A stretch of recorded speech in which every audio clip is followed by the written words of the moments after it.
Era un día importantísimo para nosotros. Es un rival que no es fácil contrarrestar, a pesar de que no parezca que esté pasando un buen momento, pero hemos hecho las cosas bastante bien. Creo que la voluntad de mis jugadores y la fe que han tenido en este tipo de planteamiento nos ha hecho ganar un partido que se ponían las cosas muy difíciles en caso de no haber puntuado. Veníamos avisando desde hace tiempo que estábamos bien, que estábamos jugando bien. Hoy hemos confirmado las dos cosas, buen juego y muy buen resultado, magnífico. Vosotros pensaréis que ha estado poco acertada y los míos pensarán que le hemos hecho mucho para que estuvieran poco acertados. Es verdad que es un equipo que está sufriendo, porque es un equipo que cuando le quitas el balón o le haces defender, sufre.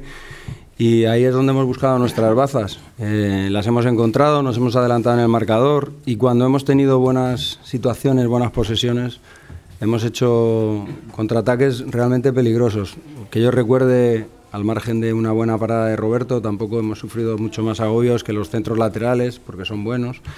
Pero yo en este caso me quedaría, soy parte interesada, lógicamente, con el buen trabajo del Málaga y que hemos contrarrestado muy bien a la Real Sociedad. Todos estamos apretando, Alavés ha ganado 2 partidos, Alavés en el minuto 80 de Girona parecía que estaba fuera de la clasificación y ha ganado ese partido y el otro día. Ahora las distancias se van a apretar porque todos los de abajo estamos empezando el Depor, el Alavés, nosotros.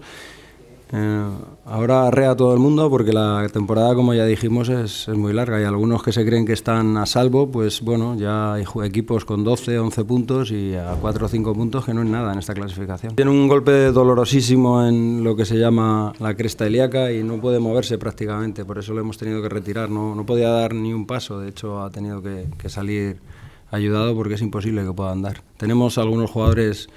Recio también tiene un golpe fortísimo, Adrián que ha jugado con fiebre, bueno, los jugadores están esforzando porque saben de la necesidad que tenemos. Las cuentas cambian mucho dependiendo de cómo esté el equipo. Seguramente hoy veremos mucho más cerca lo que queremos y seguramente hoy veremos el partido del Betis con una moral distinta si no hubiésemos puntuado. El equipo no es tanto de cuentas, pero sí de las cosas que venimos hablando últimamente. Estábamos jugando bien desde el día del Athletic Bilbao, el equipo es mucho más estable y ya que mucha gente hubiese podido pensar que echábamos de menos a Roland, pues hoy tampoco hemos echado de menos a Roland porque estamos funcionando como equipo. De ahí que llevemos 2 partidos con la puerta a 0. Inevitablemente echamos cuentas, pero es algo que le he dicho a los chicos al principio del partido. No miréis la clasificación, porque si miramos la clasificación, lo mejor es que nos rindamos, y eso no lo vamos a hacer, como se ha demostrado hoy.